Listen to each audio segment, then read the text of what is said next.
Al-Fatihah. A'udzubillahi minasyaitonirrajim. Bismillahirrahmanirrahim. Alhamdulillahirabbil alamin. Ar-Rahmanir-Rahim. Maliki yaumiddin. Iyyaka na'budu wa iyyaka nasta'in. Ihdinas siratal mustaqim. Siratal ladzina an'amta 'alaihim ghairil maghdubi 'alaihim waladdallin. Amin. A'udzu billahi minasyaitonir rajim. Bismillahirrahmanirrahim. Alhamdulillahirabbil alamin wassalatu wassalamu ala sayyidina Muhammadin asrafil mursalin wa ala alihi wa sahbihi ajmain. Alhamdulillahilladzi arsala rasulahu bil huda wa dinil haqq liyuzhirahu 'ala dini kullihi wa kafa billahi syahida. Asyhadu an la ilaha illallah wahdahu la syarikalah wa asyhadu anna Muhammadan abduhu wa rasuluh allazi ba'atsahu Allahu ilan nasi mubasyiran wa nadhira wa da'iyan ila Allah bi iznihi wa sirajan munira. Subhanaka la ilma lana illa ma 'allamtana innaka antal alimul hakim.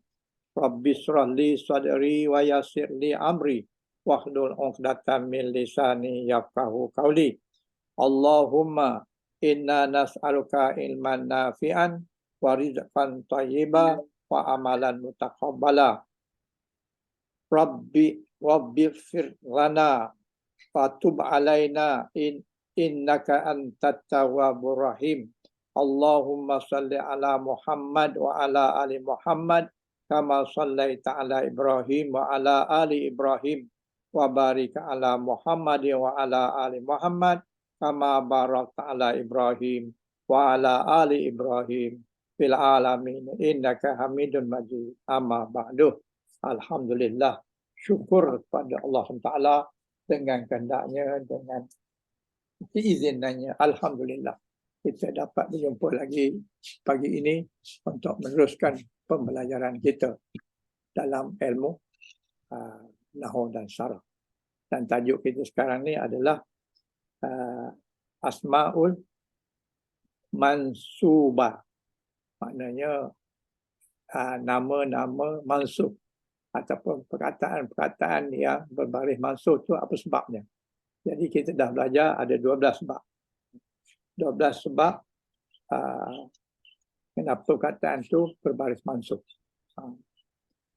Tapi nampak kedatangan ni sangat sedikit. Hanya 3 orang je. Betul lah Ustaz. Apa nak tangguh ke? Ya. Nak tangguh ke? Banyak orang outstation. Oh. Okey, tak apa. Jadi kita dalam bab 12 sebab isim mansub. Jadi sebab yang pertama yang kita telah belajari adalah khabar kana. Kemudian kita telah pergi kepada isim inna, yang mana semuanya itu adalah berbaris mansub. Dan yang sedang kita sekarang ni adalah fa'il maf'ulun bih. Dan maf'ulun bih dah habis dah tajuk tu. InsyaAllah hari ini kita pergi kepada maf'ul mutlak. Maf'ul mutlak. InsyaAllah. InsyaAllah. Jadi yang itu pada muka surat tengok salah 75. Tak tahu saya 75.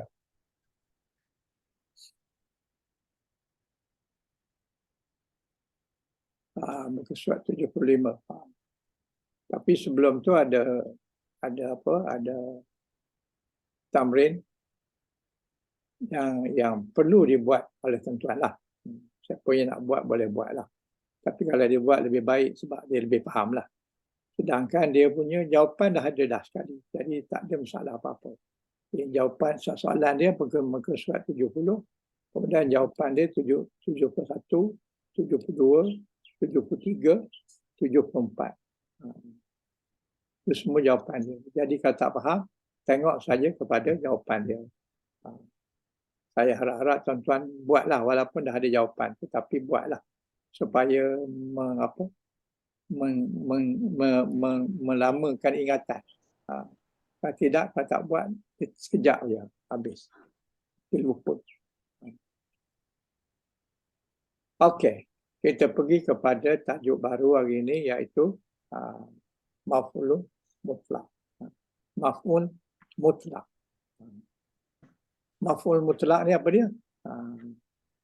Maf'ul mutlak adalah mazdar mansub min lafzi al-fa'il yazkuru li ta'kid fa'il au li bayani nau'ihi au li bayani adada. Jadi itu dia makna fa'il maf'ul mutlak. Maf'ul mutlak adalah kalimah mazdar, terbitan daripada perkataan lafaz perbuatan untuk menekankan maksud. Jadi maknanya gunanya maf'ul mutlak ni adalah untuk penekanan kepada maksud atau menerangkan jenis perkataan perbuatan tu, ataupun bilangan, menunjukkan bilangan dia berapa, bilangan perkataan tu berapa, bilangan perbuatan itu berapa. Jadi itulah dia punya takrifan kepada maf'ul mutlak. Mazdar mansub, makna maf'ul mutlak ni perkataan mazdar. Hukum dia mansub dan dia daripada lafaz fa'il, lafaz fa'il. Kemudian digunakan, disebutkan kerana untuk taukid, untuk menekankan apa? Menekankan fa'il ataupun menerangkan dia punya jenis perkataan itu, kemudian untuk menerangkan jenis bilangan perbuatan itu. Itulah dia punya apa, takrifan dia. Kemudian pada muka surat berikutnya ini, jadi syarat mazdar adalah syarat mazdar sebagai maf'ulun bih. Mazdar banyak, tapi mazdar yang masuk maf'ul mutlak ni adalah yang pertama, dia mestilah isim.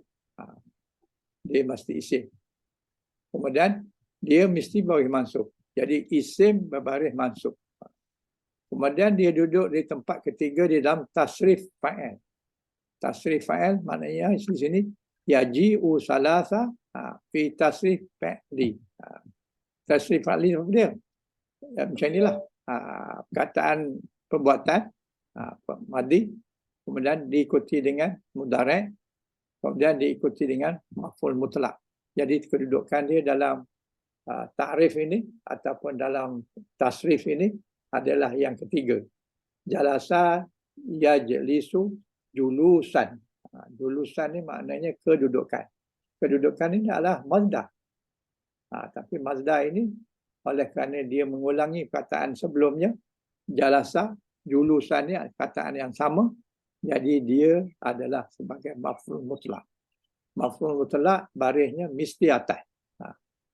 Tapi untuk pengetahuan, setiap maf'ul adalah berbaris atas. Setiap maf'ul. Jadi kita ada banyak maf'ul. Kita ada maf'ul mutlak, maf'ul diajalihi, maf'ul ma'ahu, maf'ul fihi. Itu semua ada 5 maf'ul. Jadi semua maf'ul baris atas. Jangan susah, jangan bimbang. Kemudian dia duduk dalam takrif yang ketiga. Kalau kita tengok sipil, yang apa, maf'ul mutlak ni duduk dalam yang ketiga, iaitu jalasa yajlisu julusan. Ini dia refer kepada kamus ataupun jadual yang dia buat dulu dalam buku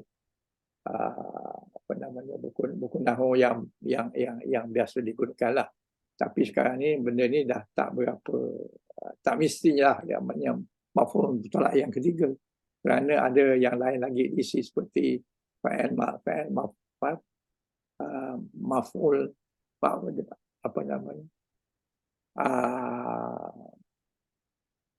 fa'il amar, lepas itu ada fa'il, kemudian ada maf'ul dan sebagainya. Jadi kedudukan dia tidak mesti yang ketiga lah.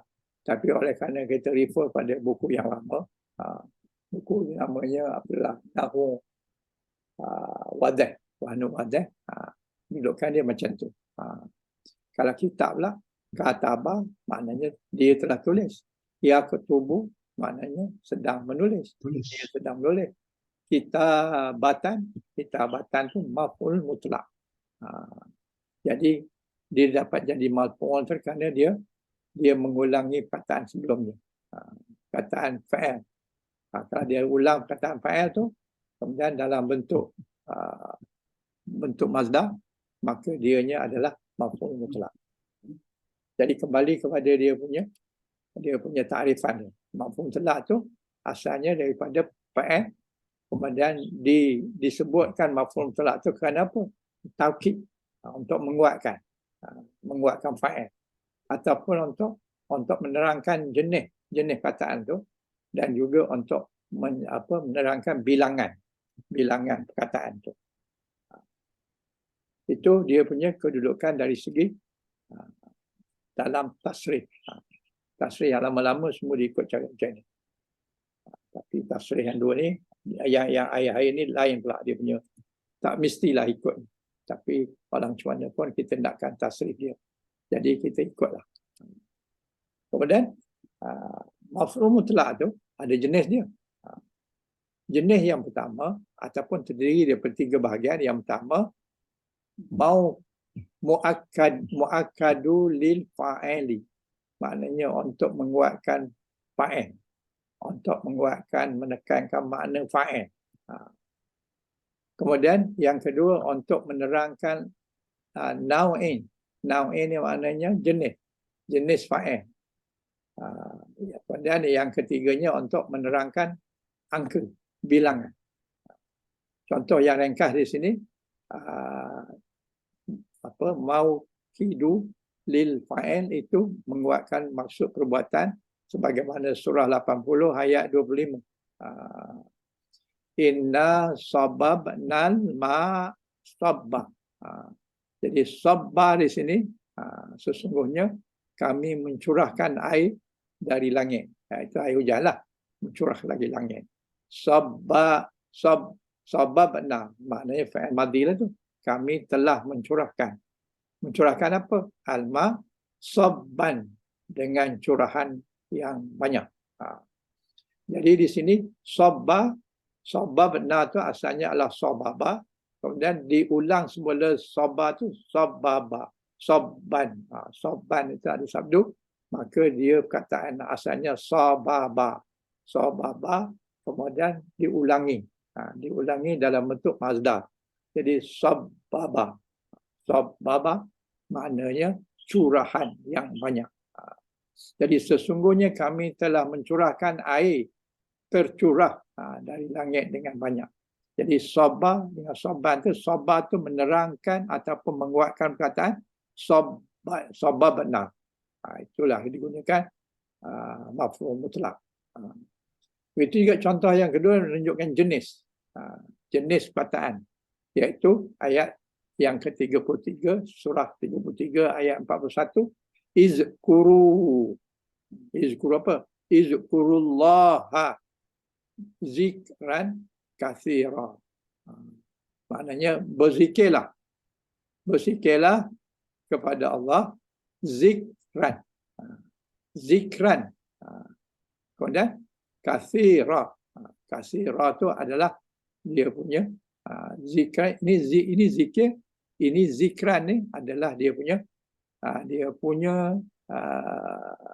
maf'ul mutlak. Dan kasiran tu menunjukkan dia punya sifat kepada zikran.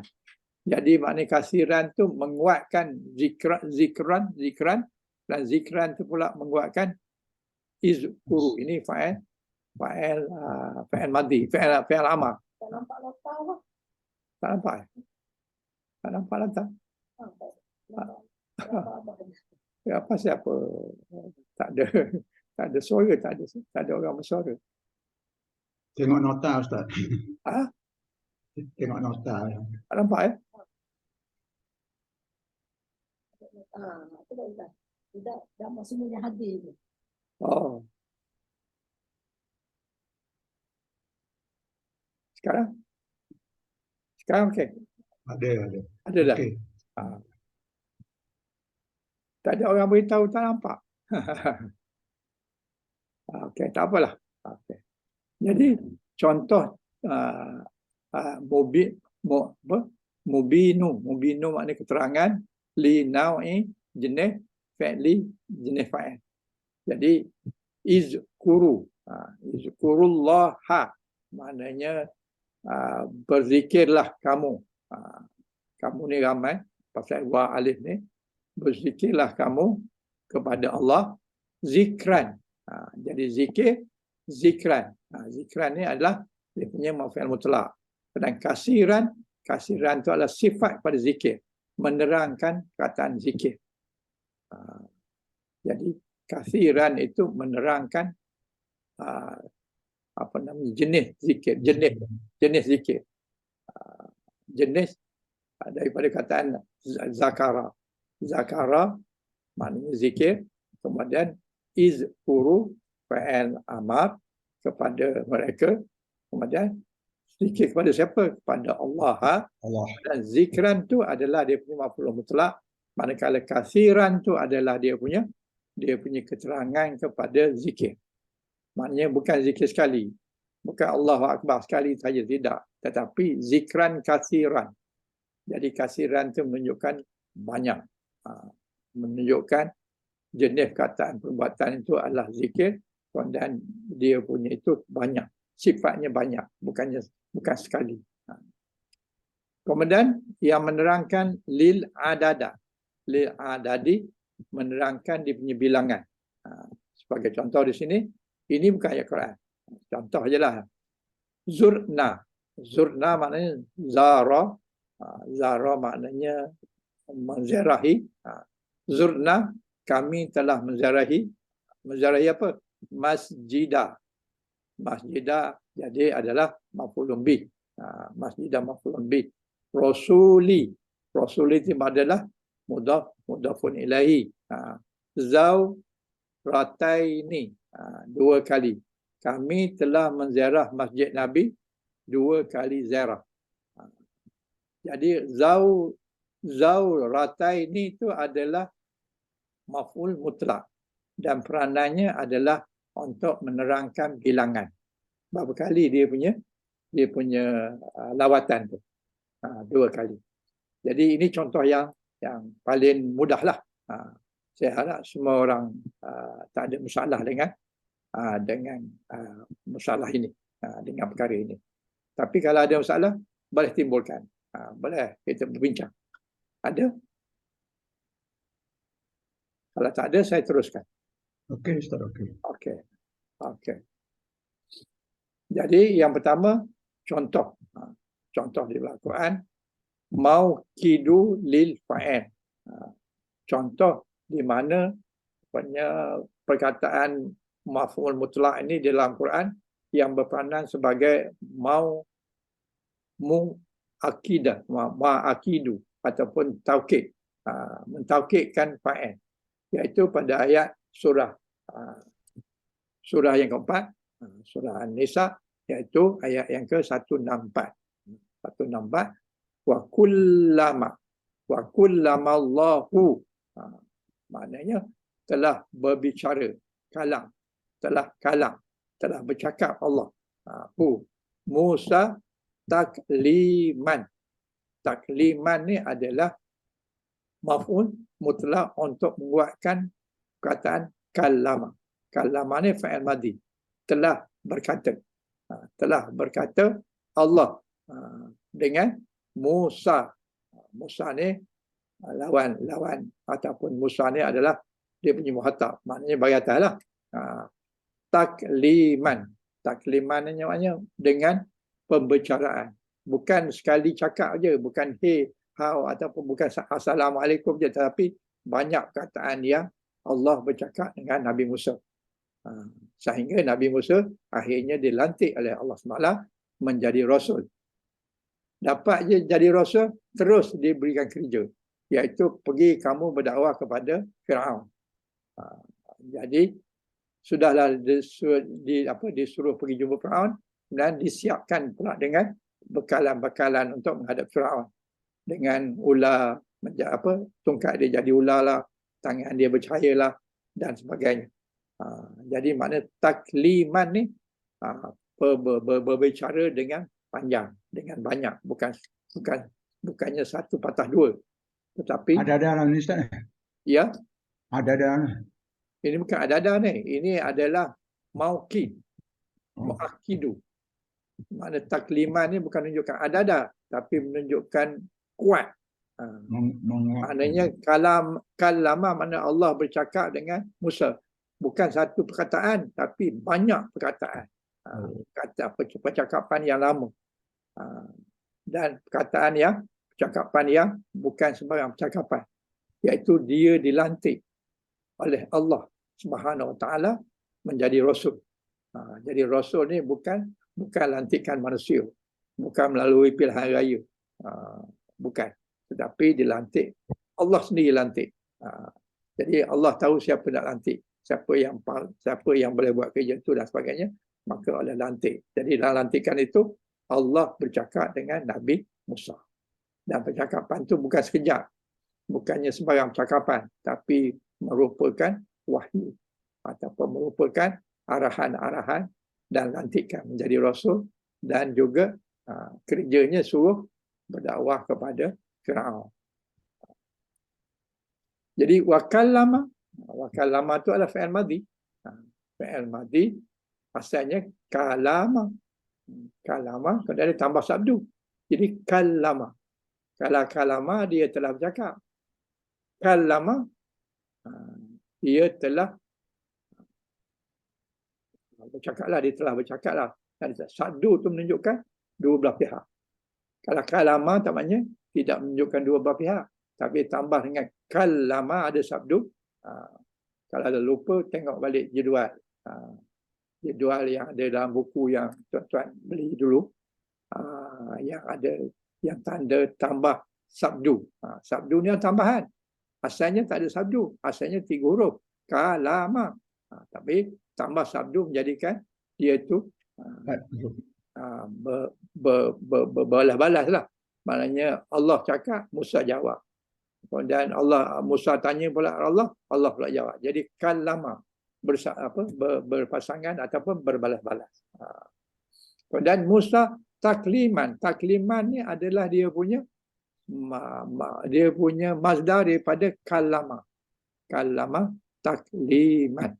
Takliman ni ada min terbagi 2 kerana dia adalah dia nakir, tak ada alif lam.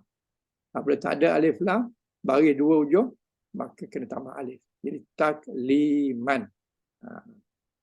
Yang itu tuan-tuan kena ingatlah tu. Apabila bukan huruf hamzah, bukan huruf termarbutah di hujungnya, bagi 2, maka kena tambah alif. Jadi alif tu tidak ada fungsi melainkan menunjukkan bagi 2. Yang bukan hamzah dan juga bukan termarbutah. Jadi Allah ni, Allahu. Ablahu tu maknanya fa'il lah. Lafaz jalalah fa'il. Fa'il maknanya siapa yang berkata tu? Allah yang berkata. Fa'il. Marfu' bid-dhammah. Sebab dia fa'il maka marfu' bid-dhammah. Musa adalah maf'ulun bih. Orang yang lawan cakap. Hukumnya mansukh. Alamat nisbihi fathah muqaddarah. Oleh kerana ya tu huruf sakit, maka kita tak dibarikan dengan baris atas, tapi muqaddarah saja yang dianggarkan. Fathah muqaddarah iaitu baris atas yang kita anggapkan, yang kita takdirkan. Jadi sebenarnya dia tak ada baris sebab dia huruf sakit. Jadi muqaddarah, fathah muqaddarah, li'annahu isim maksurah. Isim maksurah, isim yang hujungnya ya. Ini kan ya ni, tapi alif maksurah. Maksurah itu maknanya yang pendek. Jadi ya tu dia anggap sebagai alif pendek. Kalau alif pendek tak faham nak kita. Tapi kita kena terimalah alif maksurah. Alif maksurah tu maknanya inilah bentuknya. Kalau kita terjemah kepada alif pendek, pelik sikit lah. Jadi lagi tak faham. Jadi oleh kerana itu kita terima dia adalah alif maksurah. Macam mana bentuk ni? Inilah. Ini alif maksurah ni. Dan takliman. Takliman tu maf'ul mutlak. Hukumnya mansub. Apa alamat mansub? Alamat nisbihi fathah. Jadi takliman. Man tu adalah fathah. Jadi tanda dia sebagai maf'ul mutlak. Yang pertama, dia ulang perkataan sebelumnya. Dia ulang balik perkataan fa'il sebelumnya. Yang keduanya, dia bagi atas. Bagi atas, dia adalah tanda dia termasuk dalam kumpulan maf'ul mutlak. Saya rasa maklumat itu mencukupi untuk memahamkan ayat dalam surah yang keempat, ayat 164. Tetapi kalau tuan-tuan ada perkara berbangkit, boleh kemukakan.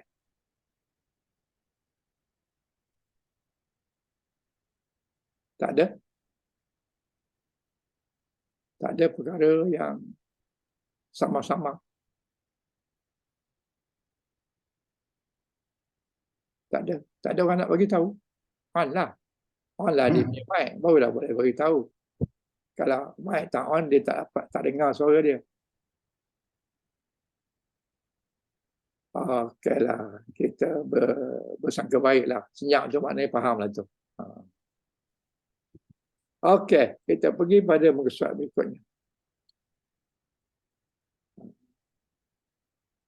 Muka surat berikutnya masih lagi dengan mu'akkidu. Maknanya menguatkan perkataan fa'il. Dalam contoh ini, wakafa usfur ala usni ukufan. Wakafa maknanya telah berhenti. Usfur ni ada orang kata burung pipit. Tapi ada orang kata burung layang-layang. Tak kisahlah. Burung pipit ke, burung layang-layang ke. Tapi dia punya cerita dia. Wakafa usfuru. Maknanya burung layang-layang ni atau burung pipit ni. Apa dia? Dia berhenti. Berhenti di mana? Ala usni. Di atas ranting. Ataupun dahan. Ukufan. Ukufan maknanya menguatkan wakafa. Dia berhenti sungguh, maknanya dia berehat sungguh di situ. Bukan dia sekejap-sekejap je pun dah terus pergi, tidak. Memang dia lama dulu di situ. Memang dia berehat di situ. Wakafa maknanya dia berhenti di situ memang lama. Memang dia meletihkan lelah dia, barangkali terbang dah sangat jauh, maka dia berhenti di situ, di dahan tu. Ataupun dia lapar, tak jumpa makanan, jadi dia dah lapar sangat, tak tahan nak terbang dah, maka dia rehat pada dahan ataupun ranting. Dahan ni dahan kayu lah. Tapi kayunya tak disebut di sini. Atas usna. Sebenarnya atas dahan lah. Dahan tu mesti kayu. Jadi berhenti dia tu berhenti yang sungguh-sungguh berhenti. Ada taukid dia. Dia betul-betul berhenti. Dia tak kisahlah orang lain dah pergi dan sebagainya. Dia masih tetap di situ kerana barangkali dia keletihan dan sebagainya. Dia rehat di situ. Ukufan. Ukufan ni adalah dia punya maf'ul mutlak yang diulangi perkataan wakafa. Wakafa itu adalah fi'il madhi, kemudian dijadikan dia masdar dan diletakkan di tempat maf'ul mutlak. Jadi dia adalah maf'ul mutlak yang hukumnya mestilah baris atas. Mana baris atasnya? Atas fa tu. Fa tu adalah baris atas. Kenapa dia dua? Kerana dia nakirah. Kalau kan dia tak ada alif lam, maka dia bagi dua lah. Bila bagi dua, dia bukan hamzah, bukan term marbutah, maka kena alif. Alif tu tambahan kerana bukan hamzah, bukan term marbutah, yang berbaris dua di hujung perkataan. Isim. Jadi wukufan itu isim. Isim apa? Isim mansub. Wukufan tu adalah isim. Asalnya wakafa fa'il, fa'il madhi. Jadi dia punya mazhar dia wukufan. Wukufan tu adalah mansub hukumnya. Kenapa dia mansub? Sebab dia duduk tempat maf'ul mutlaq. Betul. Ja'a ba'da fa'il. Dia duduk selepas fa'il. Fa'ilnya mana? Fa'ilnya wakaf. Wakafah tu fa'il. Wukufan ni adalah dia punya mazhar dia. Dan fa'il mutlaq mu'akkidu lil fa'il. Jadi wukufan itu adalah maf'ul mutlaq yang tujuannya untuk menguatkan fa'il. Fa'il dia wakafa. Sebab itu kita kata mu'akkidu lil fa'il. Dia menguatkan fa'il. Maknanya dia berhenti tu berhenti sungguh. Bukan berhenti sekejap, tak, dia berhenti lama.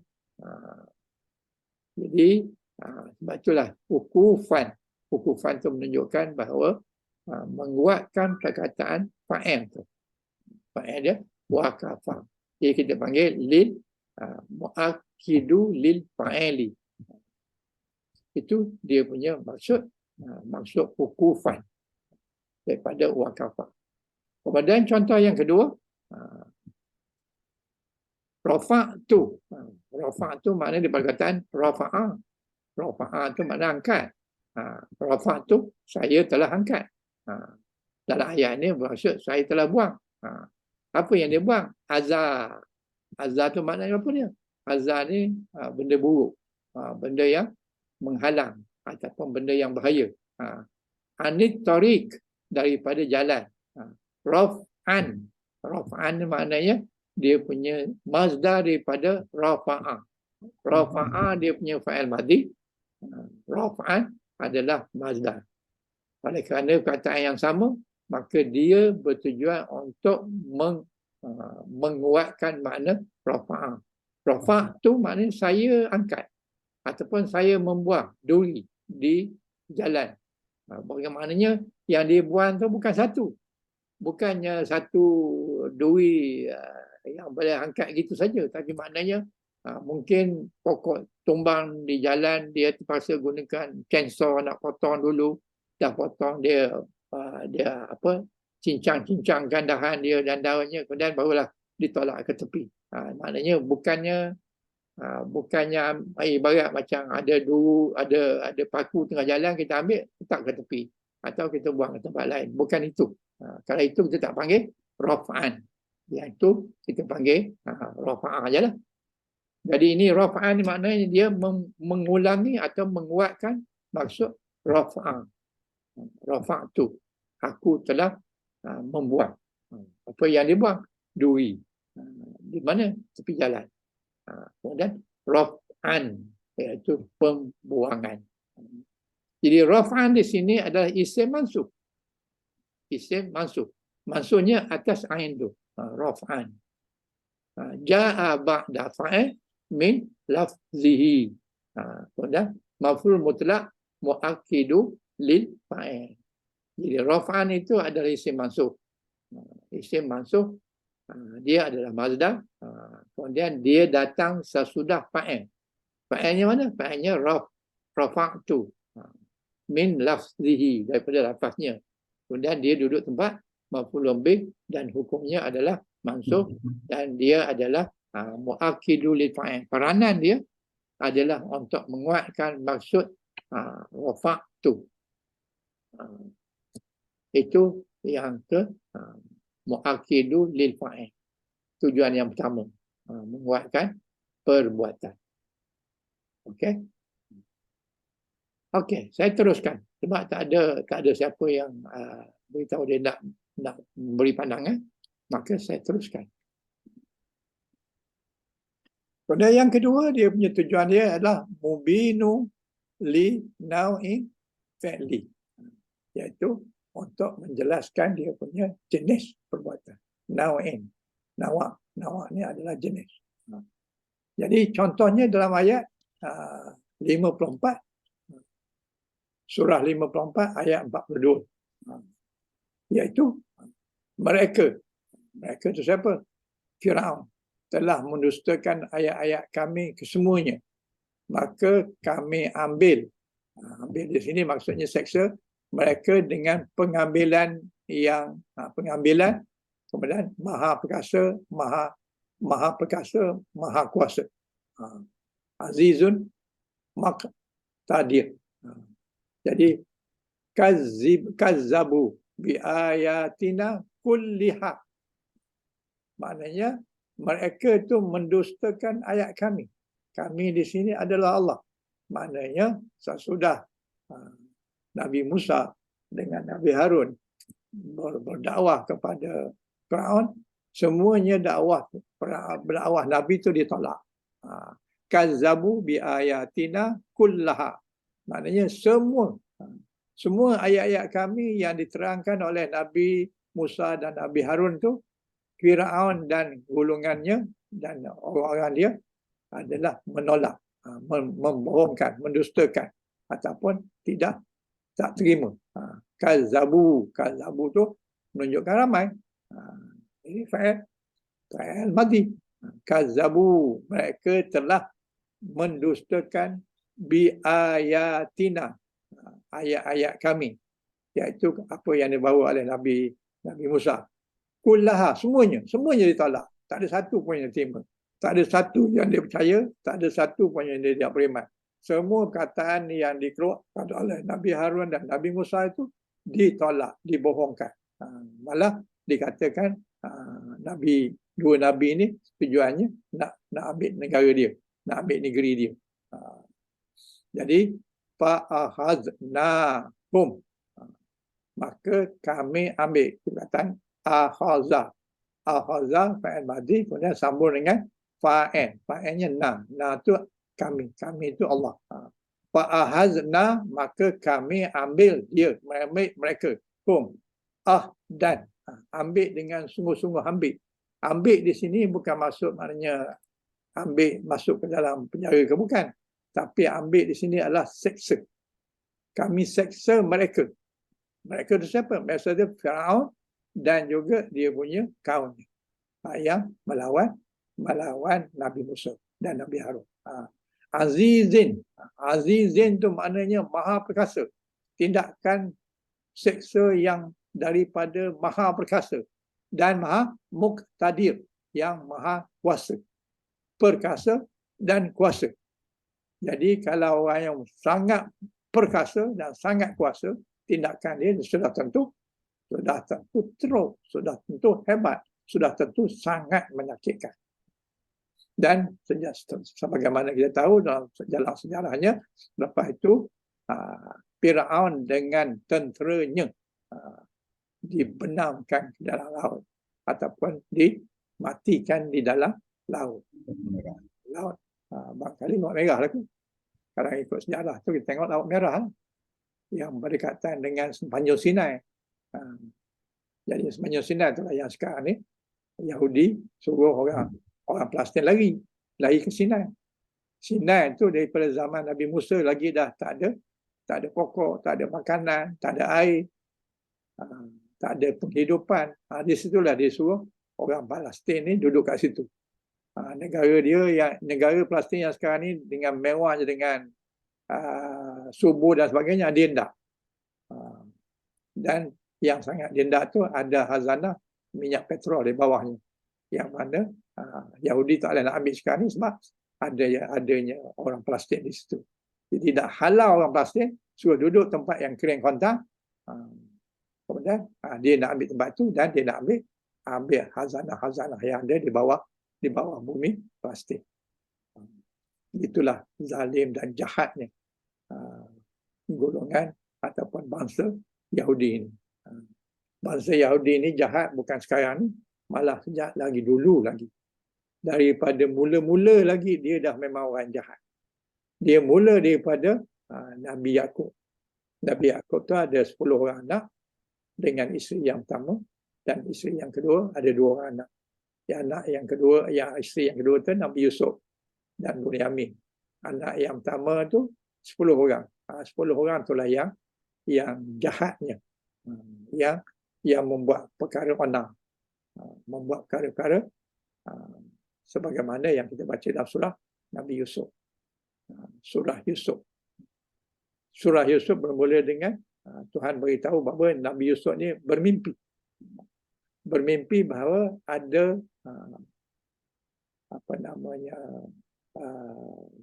bintang-bintang, 11 bintang yang sujud kepadanya. Jadi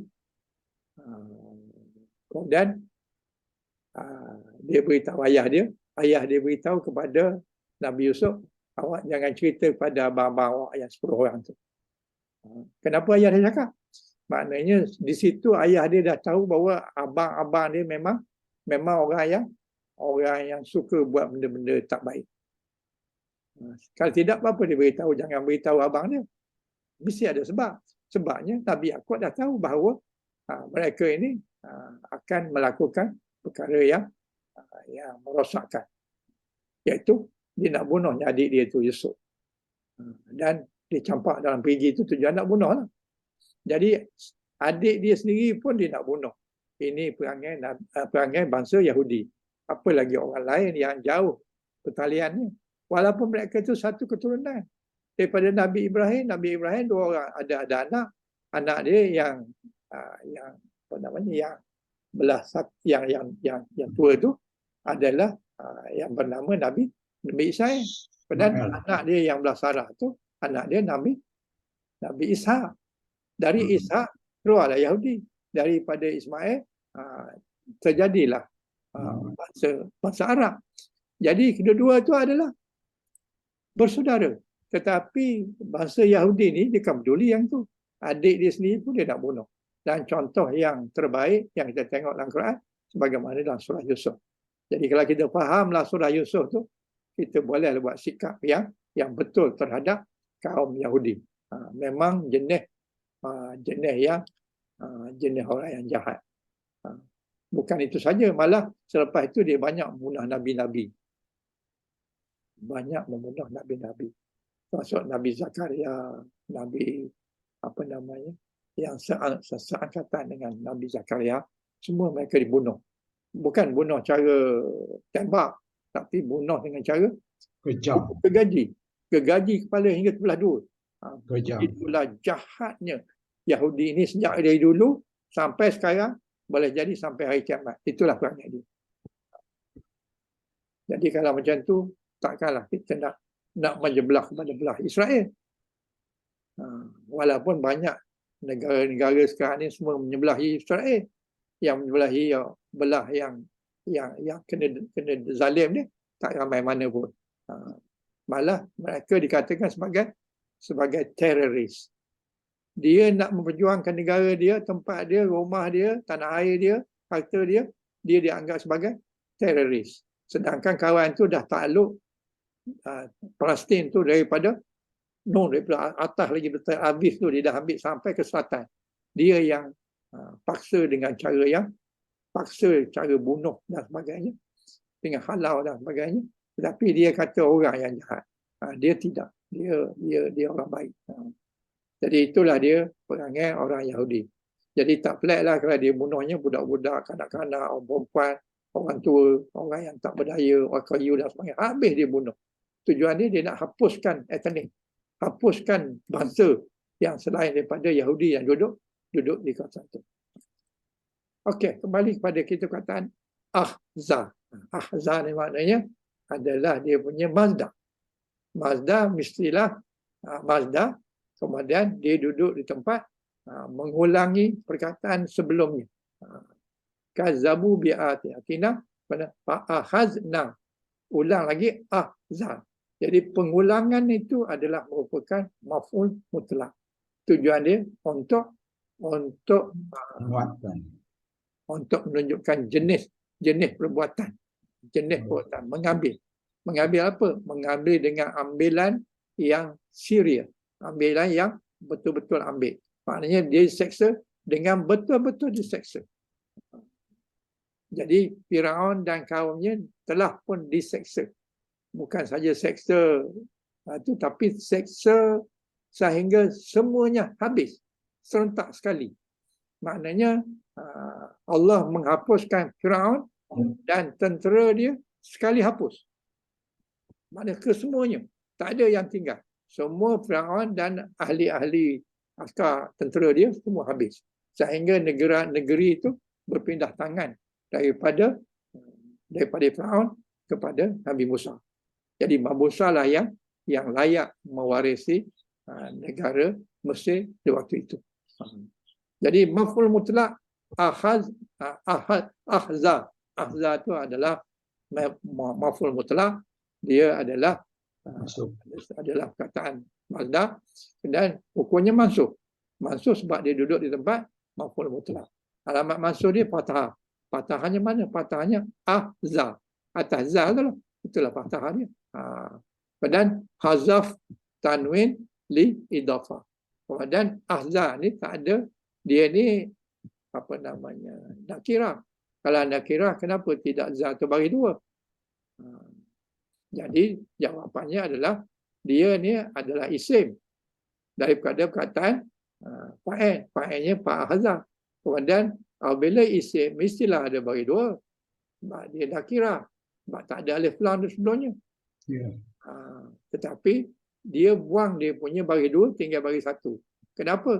Kerana ahza itu duduk di tempat maf'ul. Duduk di tempat mudhaf. Sebab dia duduk di tempat mudhaf. Sini. Hazaf tanwin kerana li idafah. Idafah maknanya mudhaf lah. Mudhafun ilahi. Ahza ni adalah mudhafun ilahinya azizin. Sebab tu azizin ni bagi bawah. Kemudian muqtadir. Muqtadir ni dia ni adalah ikut. Azizin ni perkataan sifat kepada ahza. Maknanya ada ambil dengan kuat. Kemudian muqtadira itu juga adalah dia punya sifat kepada azizin.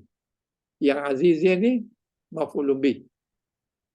Kemudian muqtadira ni adalah sifat pada azizin. Sebab itu dia sama-sama bagi bawah. Ahza maf'ul. Dia maf'ul. Dia mudhaf. Dia mudhaf. Dan ini mudhafun ilahi. Mudhafun ilahi berbagi bawah. Kemudian ini sifat pada mudhafun ilahi azizin. Azizin ni mesti dia bagi bawah juga. Azizin bagi bawah, maka muqtadira pun mesti bagi bawah sebab dia sifat pada azizin. Jadi sifat dia apa? Sifat dia maha berkuasa. Kemudian sifat kepada maha kuasa itu pula maha perkasa. Kemudian maha berkuasa. Jadi kedua ni adalah mudhafun ilaih. Mudhaf ahza, sebab itu dia tak ada bagi dua. Pada azizin dia adalah mudhafun ilaih. Pada muqtadira adalah ikut kepada azizin. Ataupun dia sifat kepada azizin. Jadi azizin ni adalah mudhafun ilahi kepada, dan dia adalah majrur. Alamat majrurnya kasrah. Jadi azizin ni adalah majrur. Sebab apa majrur? Sebab dia duduk sebab mudhafun ilahi. Kemudian kenapa pula muqtadira ni bawah macam azizun? Sebab muqtadira ni sifat kepada azizun. Sebab itu dia bagi bawah juga. Jadi ahza adalah mudhaf, azizin mudhafun ilaihi, muqtadira adalah sifat kepada azizin. Okey?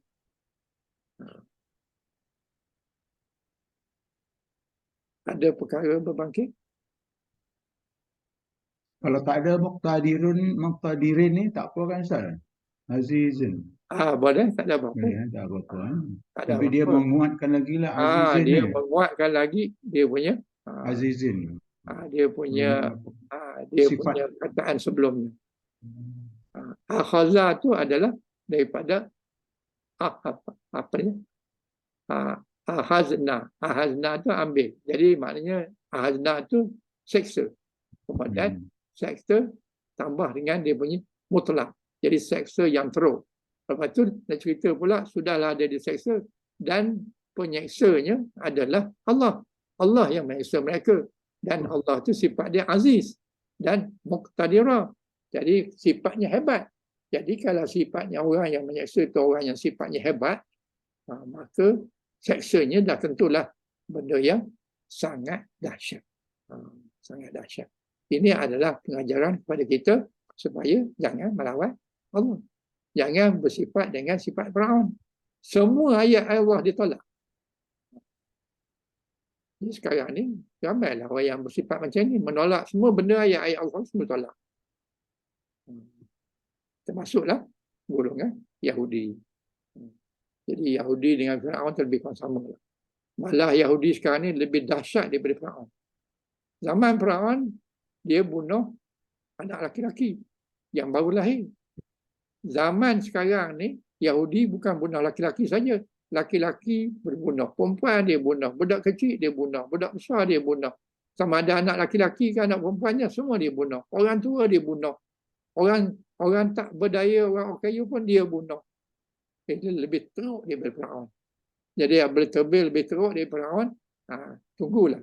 Dia akan menerima balasan sebagaimana Firaun menerima balasan. Sebab itu janji Allah. Siapa buat baik, balas baik. Siapa buat jahat, akan dibalasi. Pasti. Sekarang dia sedaklah dibunuh manusia. Tetapi dalam hatinya pun banyak ia ketakutan. Sekarang ni dia mula kalah. Dia dah nampak kalah. Kalau dia menang, apa dia setuju dengan gencatan senjata? Tentulah maknanya dia dah kalah tu, sebab tu dia terima. Kalau dia menang, apa dia terima? Tak ada, saya tak nak. Saya nak perang terus. Sebab kami dah menang.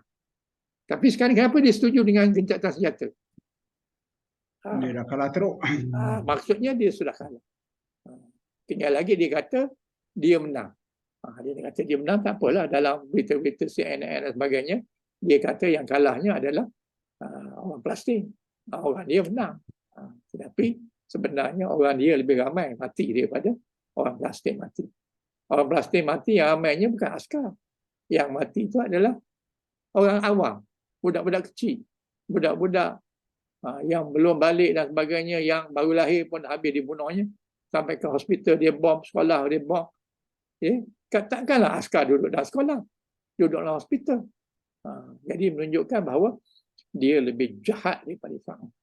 Jadi tak salahlah nak kata Firaun di zaman kita ni adalah bangsa Yahudi yang ada dekat dengan kawasan Tel Aviv tu.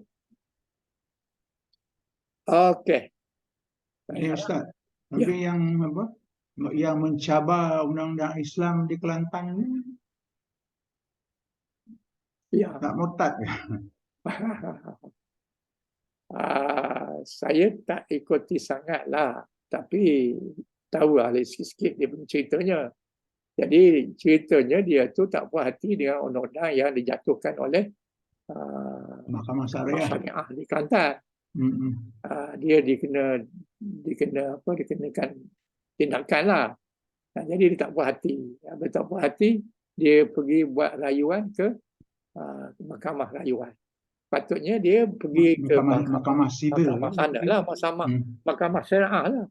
Tapi oleh kerana dia ada agenda di sebaliknya, dia pergi ke mahkamah sivil. Mahkamah rayuan sivil. Bila mahkamah sivil, mana dia tahu tentang agama dan sebagainya. So, jadi timbullah masalah. Jadi timbul masalah tu, jadi dia kata awak tak layak nak buat undang-undang. Jadi undang-undang awak yang menjatuhkan kepada saya ni, awak tak layak buat undang-undang. Mana boleh awak nak jatuhkan undang kepada saya? Jadi dia cabarlah. Jadi itulah dia mahkamah pada 20 bulan dulu telah berbincang. Saya tak tahu keputusannya apa. Belum ada putusan. Ditangguhkan. Ditangguh. Jadi maknanya belum ada keputusan lah. Belum. Tapi kesannya besar. Kalau sekiranya diterimalah yang perempuan tu, dia punya itu, maknanya undang-undang Islam tak boleh jalan kat Malaysia. Semua negeri, bukan Kelantan saja, semua negeri tak boleh mengesanakan, sebab dia kata bertentangan dengan perlembagaan negara. Bertentangan perlembagaan anaknya. Semua negeri lah. Negeri yang ada kat Malaysia ni semua tak boleh lah. Apabila dia tak boleh nak buat undang-undang, tak boleh gubal undang. Apabila tak boleh lubang undang, macam mana nak laksana undang-undang tak ada, tak boleh diubah. Jadi kesannya nanti undang-undang syariah akan tak dijalankan. Jadi mahkamah syariah dengan kadi-kadi mufti dan sebagainya, mungkinlah dia Tak boleh berfungsi. dibatalkan lah. Nak kerja apa lagi mufti dah tak ada undang-undang Islam, apa gunanya lagi dah. Jadi mufti mungkin dia ubah kepada wallahualam. Saya tak tahu. Tapi maknanya akan, kalau terima yang ini, maknanya mufti tak guna, kadi tak guna, pejabat agama tak guna, mahkamah agama tak guna, mahkamah syariah nanti tinggal gitulah, ataupun dia ubahlah kepada mahkamah tempat wallahualam. Tak tahu apa dia nak buat. Dengar kau dia nak pindah Ya. perlembagaan. Kalau boleh pindah perlembagaan kena 2/3. Yalah, Parlimen. tak cukup quorum. Kita mana ada 2/3. Orang kita ni ramai orang yang bukan Islam dalam parlimen. Macam mana kita tak minta orang bukan Islam tu sokong Islam? Pasti tak akan dapat. Melainkan rakyat ni ramai-ramai sokong orang Islam jadi parlimen, ahli parlimen, dan ahli parlimen Islam boleh dapat 2/3 daripada jumlah semuanya. Barulah boleh diuruskan dibuat pengubahan undang-undang. Undang-undang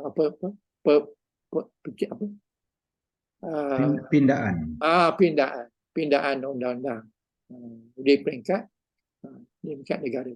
Kalau tidak tak boleh. Undang-undang itu pun orang buat, manusia yang buat. Dia gunakan undang-undang manusia buat, nak batalkan undang-undang Tuhan buat. Kalau kita redha, kita pun termasuk dalam golongan ini. Okey.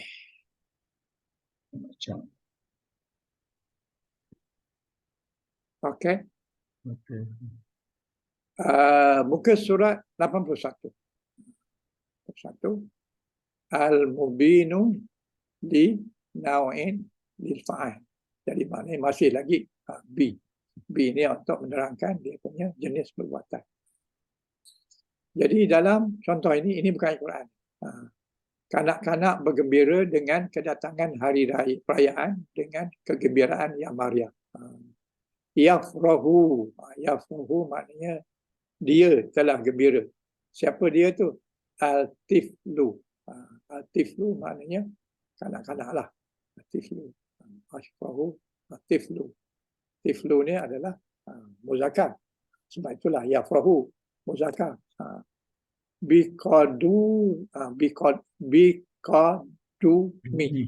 Biqadumi id farahan azimah. Yafrahu, dia telah gembira. Siapa yang gembira itu kanak-kanak. Sini kanak-kanak lelaki, tapi sebenarnya bila jamak apabila dia ini maksudnya bukan laki-laki saja, maksudnya kanak-kanak. Tak kisahlah kanak-kanak laki-laki dan perempuan, termasuklah yang ini. Kemudian biqadumi, dengan kedatangan. Datangan apa? Idi. Idi itu maknanya perayaan. Farahan. Farahan ni adalah dia punya mazdar kepada farahu. Farahu adalah mazdar, adalah fa'il. Yafrahu tu adalah fa'il mudhari'. Faraha adalah dia punya mazdar kepada farahu. Farahu tu adalah gembira, yakni farahan, sangat gembira. Jadi azimah ni sangat azim besarlah, meriah. Kegembiraan yang meriah, gembira sangat. Kanak-kanak, bukan saja kanak-kanak gembira, kita pun sama-sama gembira. Tapi gembira kita dah menyambut 50 kali, 60 kali dah hari raya ni, tak sama dengan Al-Tiflu yang baru sekali dua menyambut hari raya. Sebab hari raya tu macam-macam, dapat kasut baru, baju baru, segala benda-benda yang minat semua mak ayah dibelikan. Jadi maknanya sangat gembira. Jadi faraha ni adalah maf'ul mutlak. Dia adalah mazdar kepada yafrahu. Yafrahu tu fa'il mudhari', fa'il madhi ya. Faraha tiflu. Jadi tiflu ni adalah fa'il. iaitu orang yang membuat yafrahu, iaitu orang yang bergembira. Dia gembira dengan apa? Dengan kedatangan hari perayaan. Idu tu perayaan. Farahan sangat gembira. Azimah pun itu adalah sifat kepada farihah. Jadi farihah adalah maf'ul mutlak. Azimah kita sifat kepada farihah. Farihah ini adalah mengulangi perkataan faraha. Jadi dia adalah duduk di tempat maf'ul mutlak. Dan hukumnya adalah barihatan. Barihatan di mana? Barihatan di mana? Ha. Farihan. Dan ada alif. Macam tadi jugalah. Dia walaupun dia nakirah, tapi dia nakirah. Jadi oleh kerana nakirah dia Ada alif lam. ujungnya ada bagi dua lah. Kalau tidak nakirah kena bagi satu. Oleh kerana nakirah bagi dua. Dia bagi dua menyebabkan ada alif. Jadi farihan. Kemudian azimah. Azimah ni sifat kepada farihan. Jadi kedua-duanya adalah berbagi dua. Jadi kedua-dua perkataan itu ada alif tambahan. Tambahan tu tidak ada makna, tidak dibaca, tetapi dia melambangkan huruf akhir yang bukan hamzah dan ta marbutah yang berbaris dulu. Jadi farihah tu adalah isim mansub. Isim berbaris atas. Dia adalah masdar kepada farihah. Dia datang ja'a ba'da, dia datang sesudah fa'lu, sesudah fa'il min lafzi yang dilafazkannya. Jadi dia duduk selepas fa'il yang dilafazkannya, iaitu lepas yang diulangi. Farihah dengan farahan. Farahan itu kegembiraan. Jadi dia adalah duduk di tempat maf'ulun mutlak dan baris dia mestilah baris atas. Dan bayanun nau'in fa'il. Dia adalah merupakan menerangkan dia punya naun. Naun itu maknanya dia punya jenis perbuatan. Jadi jenis perbuatan di sini adalah farihah, iaitu jenisnya jenis bergembira, kegembiraan daripada farihah. Faraha adalah dia telah gembira. Yang ini dia, ini tak ada dia di sini. Ini farahan ini adalah masdar. Masdar tidak terlibat dengan time, tidak sifat dengan pembuat. Tak ada pembuat, tak ada naib fa'il, tak ada time, tak ada telah, tak ada akal, tak ada sedang, tak ada. Farihan ini adalah masdar. Dia tak melibatkan time. Azimah adalah sifat kepada farihah. Pun tak melibatkan time, tak melibatkan pembuat, tidak melibatkan yang kena buat, semua tidak. Dia tak free daripada benda tu. Jadi dia adalah masdar. Itulah makna masdar. Masdar dia tak terlibat dengan time dan juga tak terlibat dengan fa'il, maf'ul dan sebagainya. Jadi kedua-duanya adalah sama. Sebab apa sama? Sebab azimah ni sifat kepada farahan. Farahan dua-duanya sama. Ada alif, ada bayatan. Azimah, maknanya dua-duanya sama. Maknanya yang ini ikut yang ini. Sebab apa dia ikut? Sebab dia sifat. Okey? Kemudian Mengikut itu Ustaz, sifat sajalah. apa dia? Yang mengikut cuma sifat sajalah, macam apa, azizin, muqtadirin itu sifat pada azizin ni, sifat pada Yang mengikut firahan. yang mengikut yang kita belajar dulu lah, tabi' tu, yang 4 tu. Tabi' tu di antaranya sifat, kan? Okey. Itu semua 4 tu adalah sama baris dia. Dia ikut. Mengikut dia sama baris dia. Alright. Okey. Dan contoh berikutnya. Contoh berikutnya, guru itu berulang kali menegur kesalahan muridnya dengan teguran yang membina. Ataba muallimu muhtiya itaba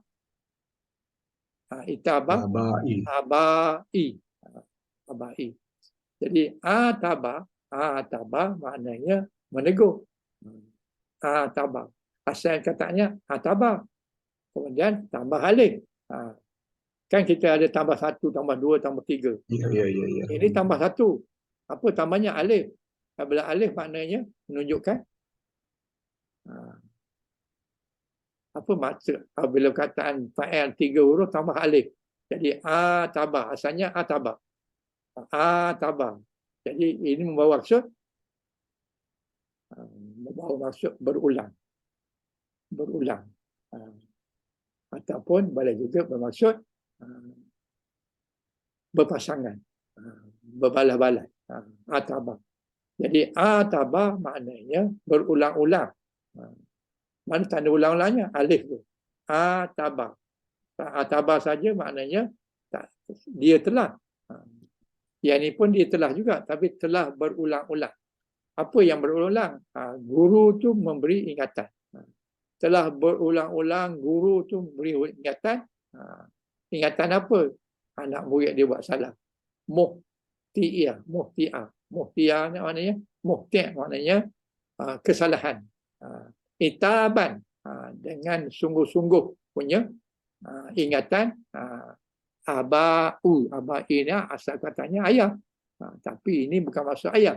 Tapi maksud dia untuk nasihat ayah dia kan untuk membina. Jaranglah ayah menasihatkan anak supaya jadi rosak. Jadi ini untuk membina. Jadi guru itu telah berulang kali menegur kesalahan dengan teguran yang berulang-ulang. Abai ini berulang apalah? Abahlah ayah. Tapi bukan maksud ayah di sini, tapi maksudnya untuk membina. Teguran untuk membina. Bagaimana ayah lakukan pada anak-anak dia, kalau dia tegur, mesti untuk membaiki, untuk membina. Bukan untuk merosakkan anak itu. Jadi, abai maknanya membina. Jadi, guru itu, tabah, fa'il madhi, mengulangi, telah mengulangi beberapa kali guru itu menegur siapa? Menegur anak muridnya. Tak sebut di sini anak muridnya, tapi kesalahan. Kalau dah ada guru, mesti ada anak murid. Kalau tidak, dia tak bubuh guru di sini. Mu'allimun ni maknanya guru. Jadi kalau guru, mesti dia tegur anak murid. Tidak pula maksud tegur guru ni, tegur guru lain, tak ada. Ini menegur anak muridnya tentang buat kesalahan. Itaban beberapa kali. Itaban betul-betul dia tegur. Betul-betul dia tujuan untuk membina anak murid itu. Untuk membaiki anak murid itu supaya tidak buat kesalahan berulang kali. Jadi itabah itu adalah maf'ulun mutlak. Dia ulangi dia perkataan atabah. Jadi itaban adalah masdar. Isim mansub. Mansubnya atas ba. Ja'a ba'da fa'lin min lafzi. Dia datang sesudah fa'il. Fa'ilnya atabah yang diulangi. Itaban adalah lafzihi yang dilafazkannya.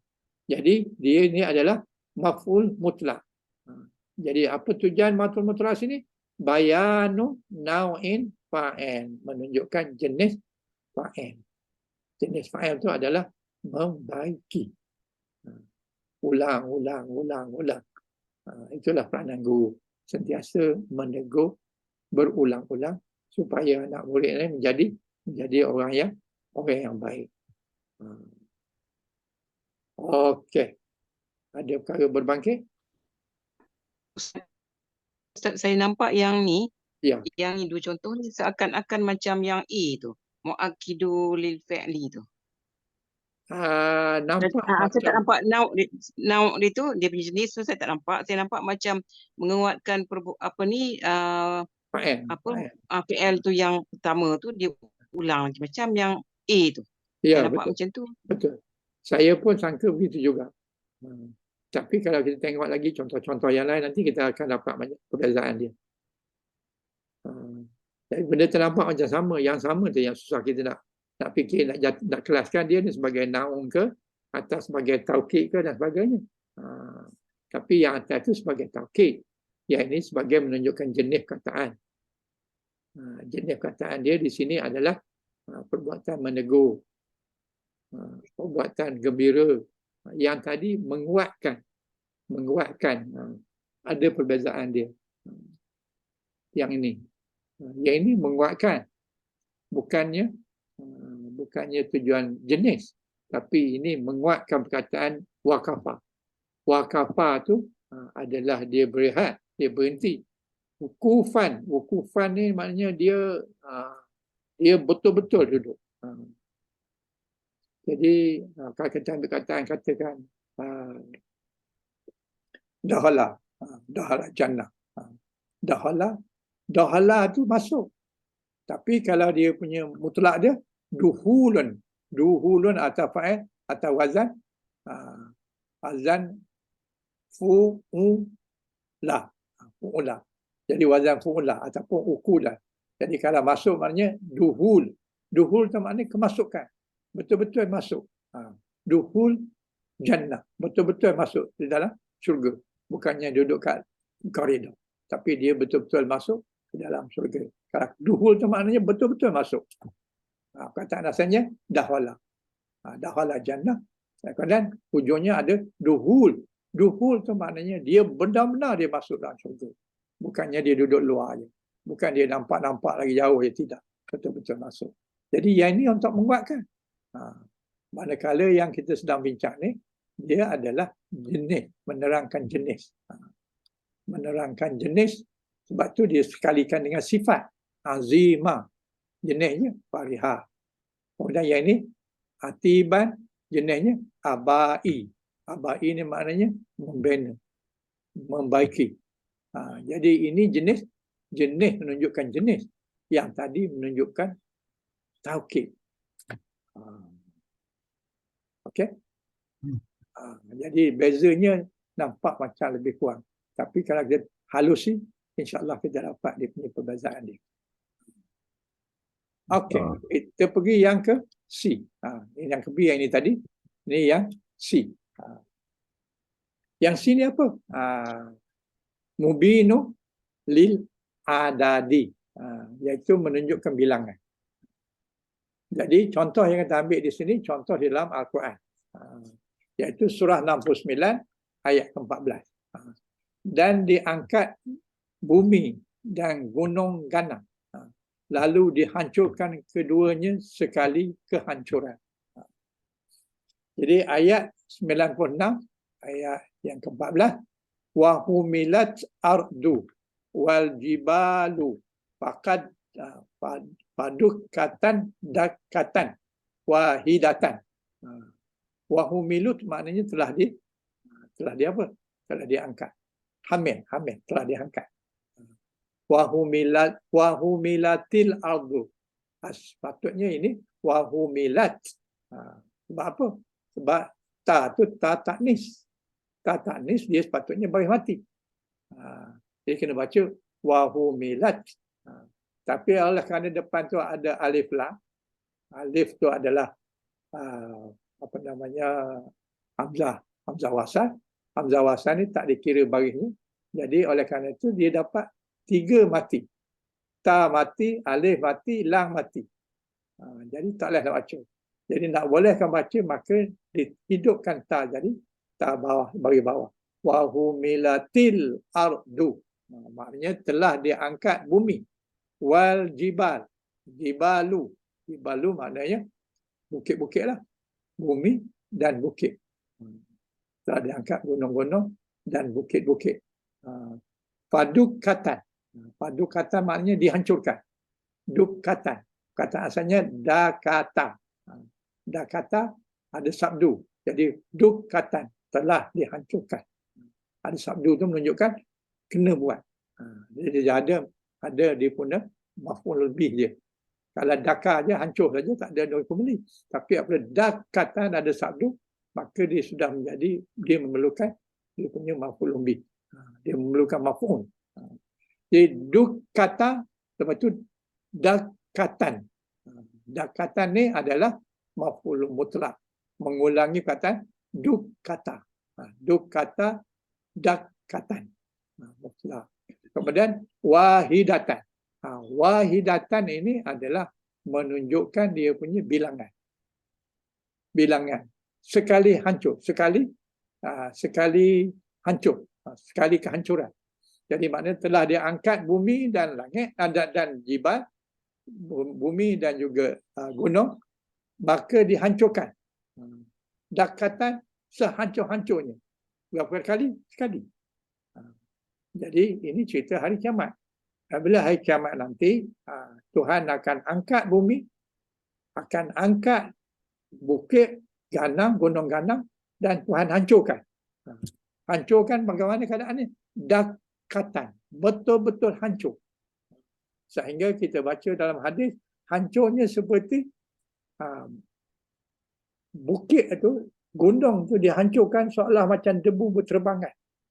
Debu berterbangan. Debu berterbangan tu macam kita tengok kalau hari pagi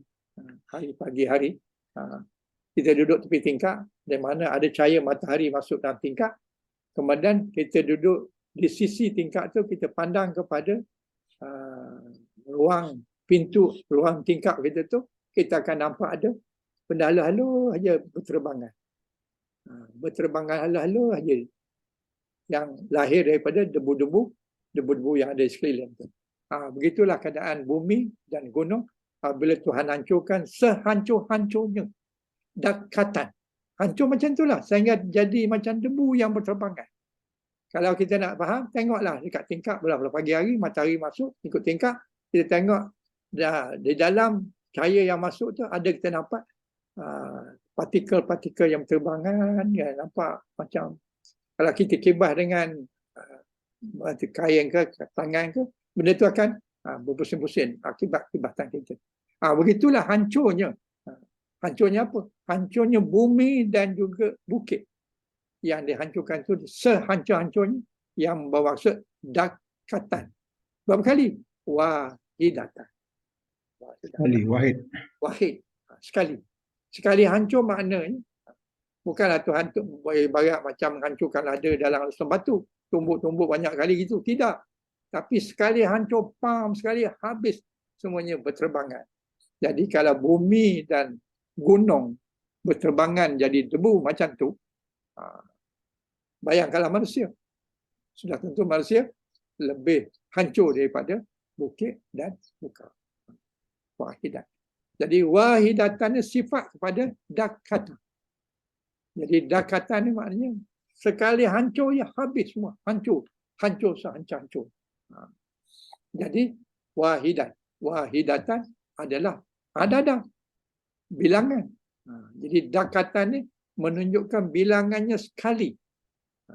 Jadi tujuan dia punya maf'ul mutlak ni nak menunjukkan bilangan perbuatan. Bilangan perbuatan tu adalah apa perbuatannya? Hancur, menghancurkan.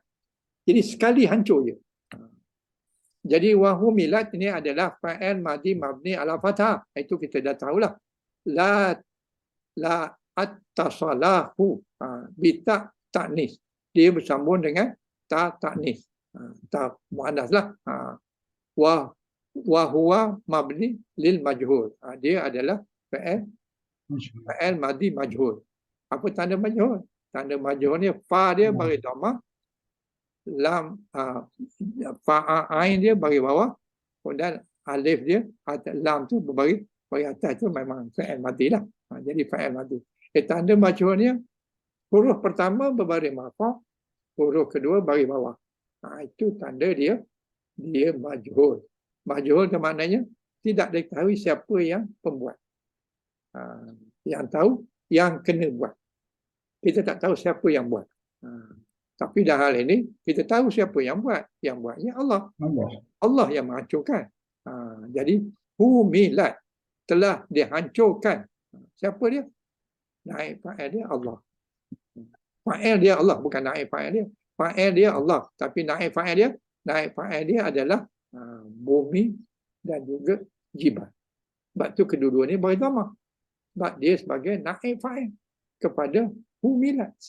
Naib fa'il, jibal pun naib fa'il. Sebab tu keduanya berbaris dhamma. Kalau sekiranya ini bukan humilat, tapi hamalat. Katalah kita baca dengan hamalat.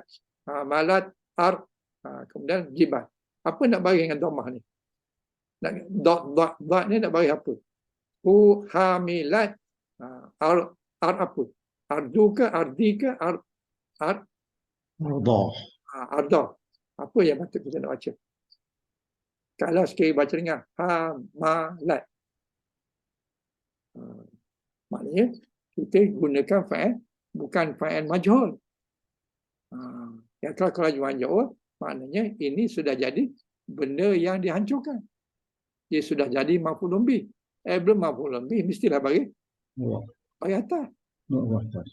Jadi hamalat arda wal jibala.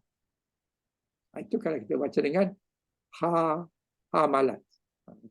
Tapi kalau baca humilat, arda kena bagi marfa'. Sebab dia sudah jadi naib fa'il. Naib fa'il hukumnya adalah marfa'. Wal jibal pun naib fa'il. Jadi dia kena baca dengan du, baca dengan dhammah. Ardu dengan wal jibalu.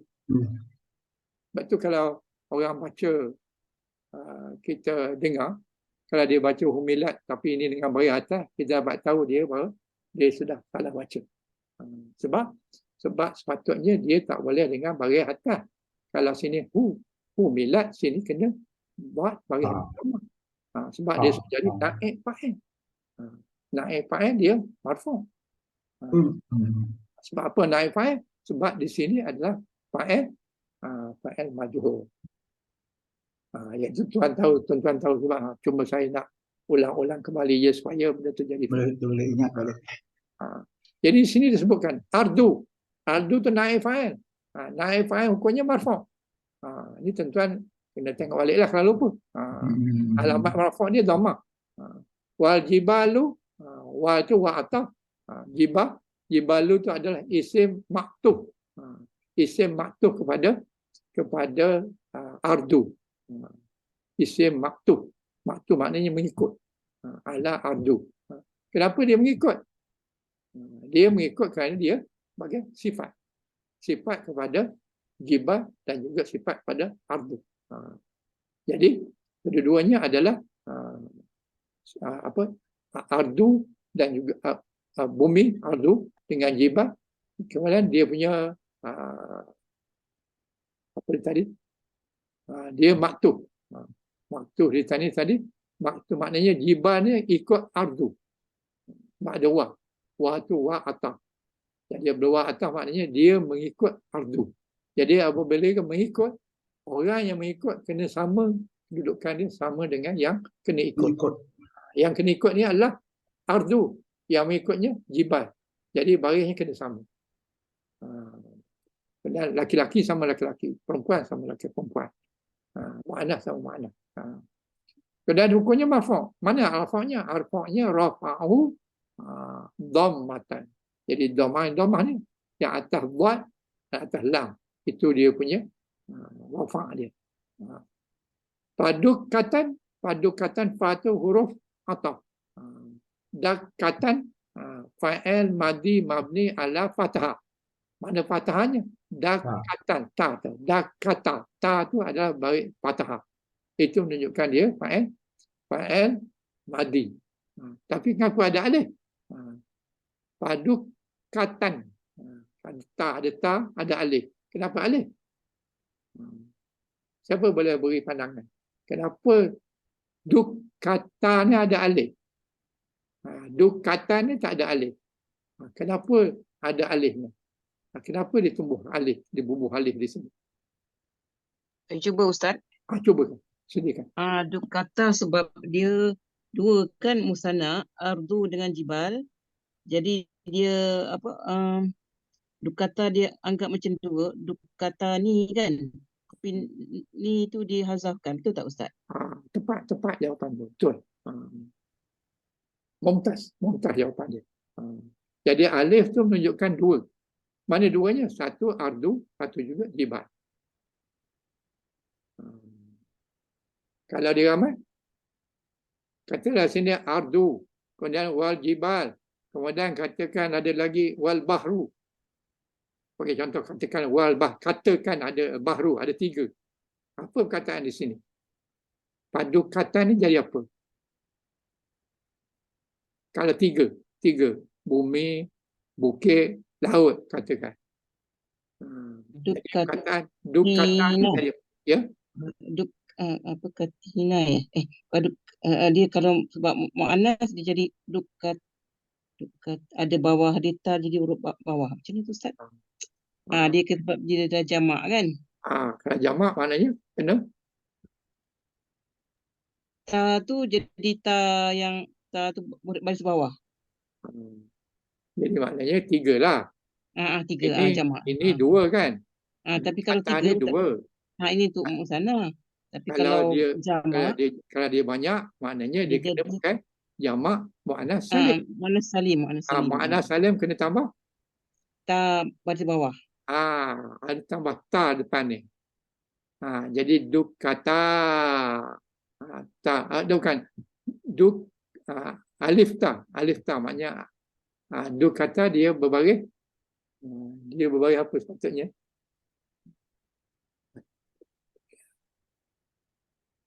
Apa patut baris dia? Maknanya kalau tambah 3, kalau muzakkar wa nun. Betul? Betul tak? Kalau 2 tambah alif ta. Kalau 2 alif nun. Ini alifnya, nunnya kita buang. Sebab dia sambung dengan kata selepasnya.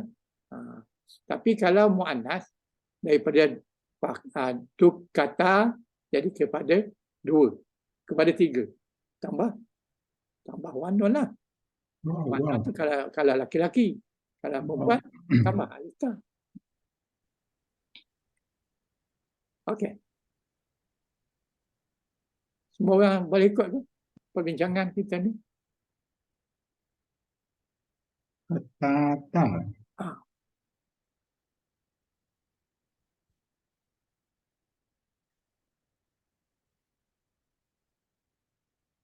Kalau tambah ta alif tu masih ada lagi. Kalau paduk kata ni kerana 2. 2 tu adalah antara bumi dan bukit. Kalau kita tambah lagi 1 lautan, jadi kita nak baca apa di sini? Tambah waw. Waw nun. Alif ta lah. Sebab dia muannas. Tambah alif ta lah. Alif ta. Alif ta. Boleh dia jadi muannas. Pasal bumi tadi. Pasal 3 benda jadi dia kena tambah dengan alif ta. Jamak muannas salim. Tapi dakatan tetap dakatan. Jadi jamak wahidatan. Jadi Ustaz, dia jadi fadukati kan? Fadukati ya. Betul tak Ustaz? Paduk kata kan. Dan ta tu bagi apa? Ta baris bawah. Sebabnya? Dia jamak muannas salim. Sebab dia memang kalau mansub majrur dia memang dia begitulah dia punya betul, dia bagi bawah. Begitulah. Jadi paduk kata ti. Itu kalau 3 lah. Tapi jangan ubah ayat Quran ni. Tapi ayat Quran 2, kita ikut 2 lah. Tapi kalau 3 tambah ta. Ta terbuka. Ta maftuhah, barisnya baris bawah. Sebab bawah. Mansuh dan juga majrur, dia berbaris bawah. Setuju ke? Kata ti. Itu kalau 3 lah. Ini kalau 2 tidak ada ti lah. Tuan-tuan setuju tak dengan pandangan kita ni? Ataupun setuju, ada pandangan lain? Setuju. Ya? Setuju. Kalau setuju, alhamdulillah. Kalau tak setuju, boleh. Berilah hujah. Kenapa tidak begitu? Kalau kita tak setuju. Kalau setuju, tak ada apa lah. Okey lah. Kemudian, dukatan. Maf'ulun mutlak. Mansuh. Mansuhnya mana? Atas ta tu. Alamat nisbihi patah. Itu dakatan. Itu adalah dia punya mansuh dia atas ta. Maf'ulun bih. Maf'ulun mutlak. Hukumnya mansuh. Dan wahidatan, sifat mansubah. Sifat dia punya mansubah. Mansuh dia. Alamat dia adalah nisbihah al-fatihah. Al-fatah. Fathah. Fathah tu adalah alamat kepada mansubah di sini. Kata nak mudahnya, dia ikut kepada kataan dakatan wahidatan. Sebab dia sifat kepada dakatan. Jadi maf'ul mutlak di sini tujuannya untuk menunjukkan bilangan. Bilangan apa? Bilangan kehancuran. Maknanya Allah menghancurkan bumi dan langit dan segalinya, dengan sekali hancur je habis. Semuanya mati. Tiup sangkakala yang pertama tu semua habis mati. Lepas tu tak tahu berapa lama kemudian, hanya Allah yang tahu. Yang tinggal semua Allah je waktu itu. Yang lain semua mati. Dan Tuhan tiup lagi sekali. Malaikat yang menjaga trompet tu tiup lagi sekali, semuanya bangun. Itu yang katakan kiamat. Kiamat tu bangun. Kiam makna kiam. Kiam tu bangun. Kiamat tu maknanya hari kiamat, hari bangun. Hari kebangkitan. Bangkit dari mana? Bangkit dari kubur. Siapa? Manusia dan makhluk-makhluk yang lain. Hari bangkit. Jadi hari itulah kita bangkit daripada kubur dengan keadaan sebagaimana kita dilahirkan. Tak ada pakaian, tak ada selipar, tak ada baju, tak ada apa-apa. Lapar, lama tak makan, duduk dalam kubur, haus dan sebagainya, sangat memerlukan minuman, sangat minum makanan, masing-masing berjalan ke hulu ke hilir, tak tahu mana tempat nak pergi, sehingga akhirnya barulah berjumpa dengan para Nabi. Dia mula-mula jumpa dengan Nabi Adam dulu. Lepas tu Nabi Nuh. Ikut akhirnya jumpa Nabi Muhammad. Jadi Nabi Muhammad maknanya barulah kita jumpa jalan nak pergi ke mahsyar. Di mahsyar tu maknanya tempat berkumpul. Jadi kita berkumpul di mahsyar tu tak tahu berapa lama menunggu giliran untuk ditimbang amalan. Dalam keadaan lapar, dalam keadaan dahaga, dalam keadaan panas, dalam keadaan terbenang dalam peluh manusia sendiri. Harap-harap kita tidaklah begitu. Ini cerita yang orang yang kafir, dia akan berada dalam keadaan yang sangat sukar di padang, di mahsyar. Jadi sebelum ditentukan dia punya masuk surga ke masuk neraka ke, dia kena lalui proses itu. Maka itu satu proses yang sangat lama yang kita kena tunggu giliran kita, tergantung pada amalan kita. Amalan baik, insya-Allah cepat. Kalau amalan itu tak berapa baik, tunggulah sehingga selesai daripada perbicaraan di mahkamah Allah, keputusannya muktamad, sama ada masuk surga atau masuk neraka. InsyaAllah kita berdoa supaya kita dimasukkan ke dalam syurga dan tidak disentuh oleh api neraka. InsyaAllah. Amin. Ada keluarga berbangkit? Okey, Ustaz. Kalau tak ada, boleh kita berhenti sini dulu. InsyaAllah. InsyaAllah kita sambung bulan 12. Bulan 12, insyaAllah. Bulan 12. Berapa bulan? 1, 2, 3, 4 bulan.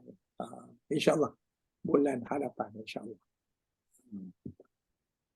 Jadi kalau tak ada apa-apa, kita berhenti sini dulu. InsyaAllah kita sambung kuliah kita ini pada bulan hadapan. InsyaAllah. A'udzubillahi minasyaitonirrajim. Bismillahirrahmanirrahim. Subhanakallah wa bihamdik asyhadu an la ilaha illa anta astaghfiruka wa atubu ilaik. Bismillahirrahmanirrahim. Wal 'ashr innal insana lafi khusr illa allazina amanu wa 'amilus shalihat wa tawashaw bil haqq wa tawashaw bis sabr. Alhamdulillah nahmaduhu wa nasta'inuhu wa nastaghfiruhu wa na'udzu billahi min syururi anfusina wa min sayyiati a'malina may yahdihillahu mudhillalah wa may yudlil fala hadiyalah. Ya Allah, segala puji hanya bagimu, ya Allah. Kami sentiasa mujimu, ya Allah. Kami mohon pertolongan dan mohon keampunanmu, ya Allah. Kami berlindung denganmu, ya Allah, daripada kejahatan diri kami dan daripada keburukan amalan kami.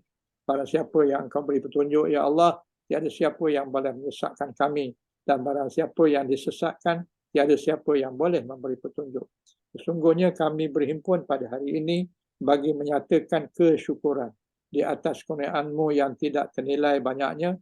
Jadikanlah kami ini hamba-hamba-Mu yang sentiasa bersyukur atas nikmat yang melimpah ruah yang telah Engkau berikan kepada kami.